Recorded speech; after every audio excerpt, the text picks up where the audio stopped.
Welcome friends. 2019 Lok Sabha ভোটে একটি নতুন ফর্ম এসেছে, অনেকগুলি এসেছে, আমি সবগুলি আপডেট দিয়েছি আপনাদের সাথে। পাশাপাশি আজকে যে ফর্মটি ভিটিআর এসও মানে ভোটার্স টার্ন আউট রিপোর্ট, তো এটা PS05-এরই একটি বর্ধিত রূপ বা একটু অন্যরকম রূপ বলা যেতে পারে। তো তা সত্ত্বেও আপনারা বলছিলেন এই ফর্মটা একবার কীরকম কী ফিল আপ করা বা ইত্যাদি দেখার জন্য। তো আমাদের যে বন্ধু জাঙ্গিপুরে ডিউটি পড়েছিল, আমি এখানে তার অ্যাসেম্বলি আর পোলিং স্টেশন নামটা ডিলিট করে দিয়েছি প্রাইভেসির কারণে। তো তিনি একদম লিখে, মানে এটা অ্যাকচুয়াল নয়, এটা উনি টেস্ট ফরম্যাটে লিখে একটা ছবি তুলে পাঠিয়েছিলেন। তো সেটাই আমি আপনাদের সাথে শেয়ার করছি। ছবির কোয়ালিটিটা একটু কমা আছে, কারণ আলোর অভাবে উনি যেখান থেকে ছবিটা তুলেছিলেন। তো যাই হোক, প্রথমে যেটা আছে স্টেট অথবা ইউনিয়ন টেরিটরি নেম, তা আমরা এটা ওয়েস্ট বেঙ্গল লিখছি। তারপরে parliamentary constituency number and name উনি 9 জাঙ্গিপুর লিখেছিলেন। এরপর অ্যাসেম্বলি সেগমেন্ট মানে বিধানসভা ক্ষেত্রের নম্বর এবং নাম, আর বুথের নম্বর এবং নাম এটা ওপরে দিলেন। তারপরে ডেট, আর সবার উপরে কোন এখানে ডিস্টিংগুইশিং মার্কটা দিয়ে দিচ্ছেন। এবার 23/4/2019 যে তৃতীয় দফার ভোট ছিল। এরপরে দেখুন যেটা আসছে টোটাল ইলেক্টর। এই টোটাল ইলেক্টরের মধ্যে কিন্তু আপনার ইডিসি ধরে নিয়েই করবেন। আপনাদের এই ইডিসি নিয়ে খুব সমস্যা হচ্ছে। টোটাল ইলেক্টর আপনার মার্কড কপিতে যতজন থাকছে প্লাস ইডিসি ধরে নিয়ে এখানে মেল ফিমেল থার্ড জেন্ডার লিখবেন, দিয়ে ওনার টোটাল হয়েছে 715। এরপরে আসছে number of electors who voted, অর্থাৎ কতজন ভোট দিয়েছে। এখানেও কিন্তু আপনারা ইডিসি ধরে নিয়েই লিখবেন। তো ধরুন ইডিসি আর মার্কড কপি অনুযায়ী যারা ভোট দিয়েছে নিয়ে টোটাল পুরুষ ভোটার 240, মহিলা 303, থার্ড জেন্ডার কেউ নেই, দিয়ে টোটাল ওনার ভোট হয়েছে 543। এগুলো কিন্তু সব আনুমানিক সংখ্যা উনি লিখে পাঠিয়েছেন, অরিজিনাল নয়। এরপরে number of voters identified using epic, তা ওনার 543 জন মোট ভোট দিয়েছেন ইডিসি নিয়ে, আমি বারবার বলছি। তো ওনার বক্তব্য যে প্রত্যেকেই এপিক নিয়েই ভোট দিয়েছেন, তাহলে 543 জনই এপিক নিয়ে ভোট দিয়েছে। এবার তাহলে কি হলো, number of voters identified using alternative documents, একটু লেখাগুলো অস্পষ্ট আছে, আমি মুখে পড়ে দিচ্ছি। অর্থাৎ অল্টারনেটিভ ডকুমেন্টস দেখিয়ে কজন ভোট দিয়েছে, তাহলে সবাই যদি এপিক দেখেই ভোট দেয় তাহলে এই সংখ্যাটা নীল হবে। এবার যদি আপনার অল্টারনেটিভ ডকুমেন্টস 10 জন হয় তখন এটা 533 হতো। এইভাবে ব্যাপারটা হিসাবটা করবেন। এবার number of tender vote, owner tender vote হয়নি, উনি নীল লিখেছেন। নাম্বার অফ চ্যালেঞ্জ ভোট উনি নীল লিখেছেন, চ্যালেঞ্জ ভোট হয়নি।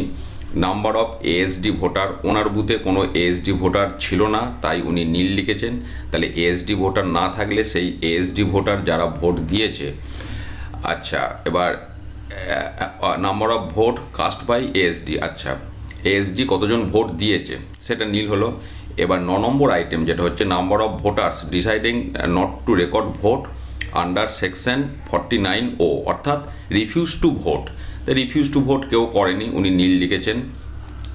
10 নম্বরে number of blind voter who used Braille, অর্থাৎ ব্রেইল ব্যবহার করে কতজন অন্ধ ভোটার ভোট দিয়েছেন। তো ওনার কেউ নাই, উনি নীল লিখেছেন।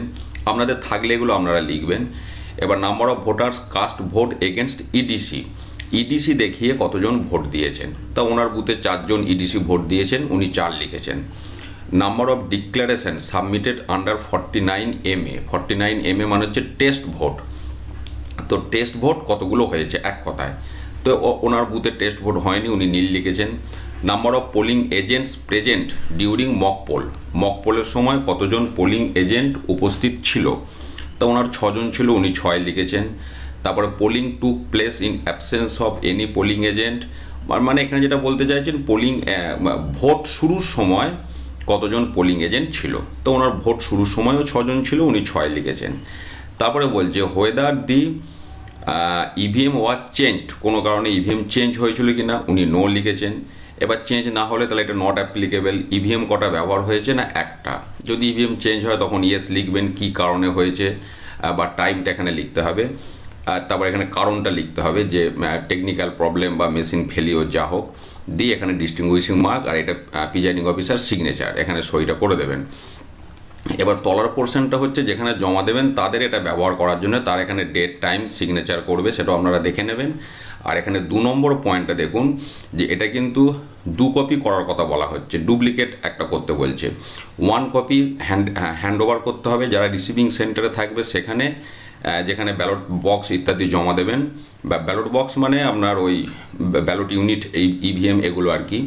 আর 2nd copy to B handed over the sector officer, অর্থাৎ এই ফর্মটা একটা সেক্টর অফিসার নিয়ে নেবে ভোট চলাকালীনই, ভোটের দিন, আর একটা আপনাদেরকে আরসিতে জমা দিতে হবে, এমনটাই কিন্তু এখানে বলা হচ্ছে। তো এই ফর্মটা নিয়ে আপনারা অনেকেই জানতে চাইছিলেন, ফর্মের একটু কোয়ালিটিটা খারাপ, আমি মুখে বলে দিলাম কিভাবে কি ফিল আপ করবেন। তবে দয়া করে যেন এটার আর পিডিএফ ফাইল চাইবেন না, কারণ খুব সহজ একটি ফর্ম, আমি অ্যানালিসিস করে দিলাম। তো আপনারা অনেকে দেখতে চাইছিলেন, তাই এই ফর্মটা কীরকম দেখতে সেই নিয়ে আমি একটু ডিসকাস করে দিলাম। তো এইভাবে আপনারা এটা ফিল আপ করুন। আর যদি এরপর কোনো প্রশ্ন থাকে প্রশ্ন করবেন। টোটাল ভোট আর টোটাল ভোটার এই দুটো ক্ষেত্রে কিন্তু ইডিসি নিয়েই সবসময় হিসাবটা হবে, এইটা আপনারা অনেকে গন্ডগোল করছেন। এবং মেল ফিমেলের মধ্যেও কিন্তু ইডিসি ধরে নিয়েই হিসাব করতে হবে, এইটা মাথার মধ্যে পরিষ্কার ঢুকিয়ে নিন। এই ভিডিও এখানেই শেষ করলাম, ধন্যবাদ।